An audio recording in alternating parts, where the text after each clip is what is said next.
Romantic कहानी भाभी स्नेहा की। आरव को पता है कि भाभी की शादी को कुछ ही साल हो गए हैं, पर भैया अक्सर शहर में व्यस्त रहते हैं।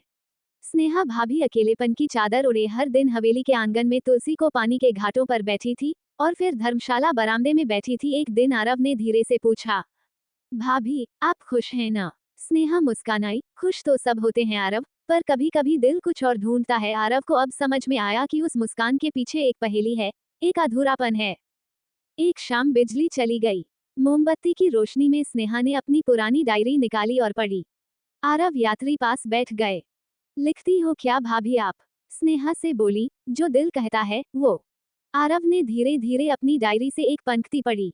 कभी कभी कोई ऐसा मिलता है जो मुझे सिर्फ मेरी सीख से भी समझ आता है।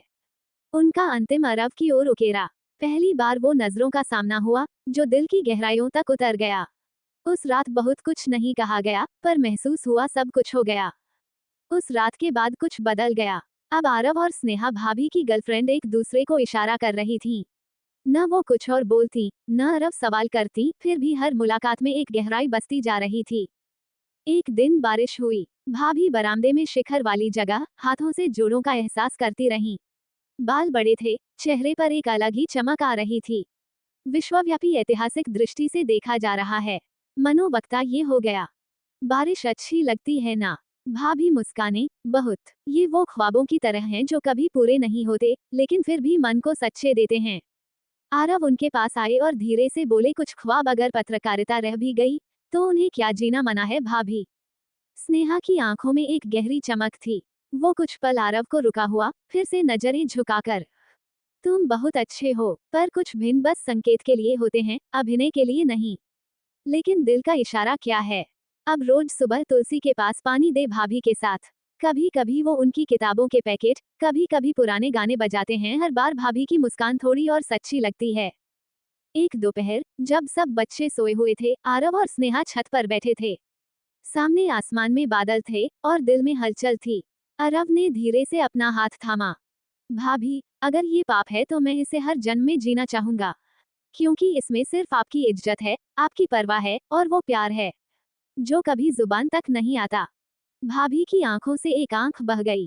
प्यार अगर सच्चा हो तो वो सिर्फ मिलता नहीं, किरदार में होता है। एक ऐसा रिश्ता जो दिल में बसा मगर जुबान तक ना आया। जूते के वो दिन धीरे धीरे धीरे धीरे बढ़ते रहे। हवेली का हर कोना अब आरव और स्नेहा की प्यारी नजारों की तस्वीरें से भरा था। मगर इस खामोश मोहब्बत के बीच एक तूफान आने वाला था। भैया राहुल अचानक शहर से वापस आ गए। स्नेहा भाभी लिखी हुई थी। आरव ने भी खुद को थोड़ी दूर कर लिया। मगर दिल, वो क्या कहता है? एक शाम, जब सब बाहर थे, आरव अकेले आंगन में फंसे हुए थे। तभी भाभी आई। उनके हाथ में एक कागज था, डायरी का एक पन्ना। उन्होंने वो पन्ना आरव के हाथ में दिया और बिना कुछ कहे वापस चले गए। आरव ने पढ़ा, प्रिय इच्छा, वो कभी मेरा हो ना सके।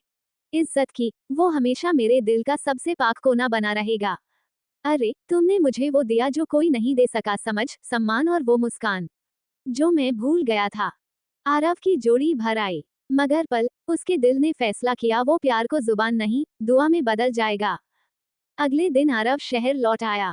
स्नेहा भाभी ने बताया कि उनके चेहरे पर वही मुस्कान थी, मगर अब वो अधूरी नहीं थी।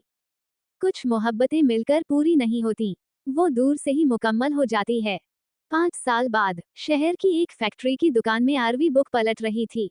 अब वो एक सफल लेखक बन गई थी। उसकी कहानियों में इश्क लड़ाती थी, मगर ज्यादातर अधूरी। तभी पीछे से एक जानी पहचानी आवाज आई, अगर इस किताब में भी भाभी है तो मैं खरीद लूं। आरव ने चौंका कर देखा। वो थी स्नेहा भाभी। वैश्वीकरण में अखिल विदेशी, लेकिन साध्य पर पुराना सार्वभौम भरी मुस्कान। ये कह रही है, मैं अब भी वैसे ही समझती हूँ जैसे पहले समझती थी। भाभी आप यहाँ, अब तो भाभी मत कहो आरव, अब सिर्फ स्नेहा हूँ। आरव की दृष्टि रुक सी जाओ। उन्होंने कहा, राहुल भैया अब उनके साथ नहीं रहेंगे। दोनों के बीच बहुत पहले से अनबन थी। तलाक हो चुका है और अब वो एक स्कूल में पढ़ती हैं और तुम। मैं आरव मुस्कुराया, अब भी वही मुस्कान की कहानियां लिखता हूँ जो एक बार छत पर बड़ी रही थी। दोनों चुप हो गए। फिर स्नेहा ने धीरे से कहा, इस बार अगर तुम चाहो तो हम उसे अधूरी कहानी न छोड़ें। आरव की आंखों में चमक आ गई। 5 साल की दूरी, एक पुरानी डायरी और आज की मुस्कान। आरव ने अपना हाथ थामा। इस बार मैं हथियार उठाने के लिए नहीं, साथ के लिए भूमिका चाहता हूँ।